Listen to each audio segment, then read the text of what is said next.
Assalamu alaikum rahmatullah barakatuh. Көптен бері айтайын деп жүрген бір нәрсе бар. Айтайын деген нәрсе, базарда мал арзан. Мал сатам десең арзан. Мал сатып ешқандай пайда көрбейсің, бірақ қасапта ет қымбат. Базарда малдың еті 500 сом. Шын-шынына келгенде бұл реальный нәрсе бұл. Эми ошол бир 5-10 мал кармаган, бука пуштардын көңүлү деп туруп, бирок жалпы элди кыйнаган менимче бул дурус иш эмес. Эми азыр касапчылар айткандай, бизде деле түшүнсөңөр боло, жем кымбат, суу кымбат дейт.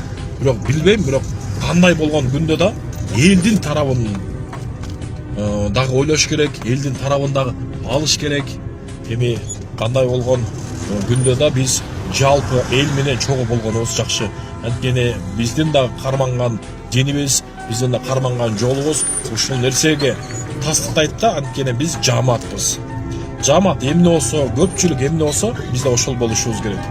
Эми ошол атайын бир орган, менимче атайын бир орган болсо керек, ушул нерселерди көзөмөлдөгөн, караган, урматтуу ушундай орган кызматкерлери, урматтуу бийлик өкүлдөрү, биздин кече күнгө бизге толтуруп убадалар берип кеткен, Кыргызстанды бейиш кылам деген убада берген депутаттар ушул нерсени чечип, айкын кылып бир жарык жүзүңөрдү көрсөтүп койсоңор, эмне үчүн базарда мал сатса арзан, карапайым эл бир эптеп чоңойткон торпогун базарга алып барса тыйынга арзыбайт дагы.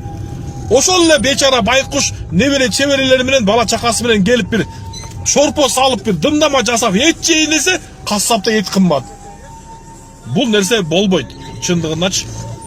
Ошондуктан же малдын баасы көтөрүлсүн, же кассапта эт арзандасын.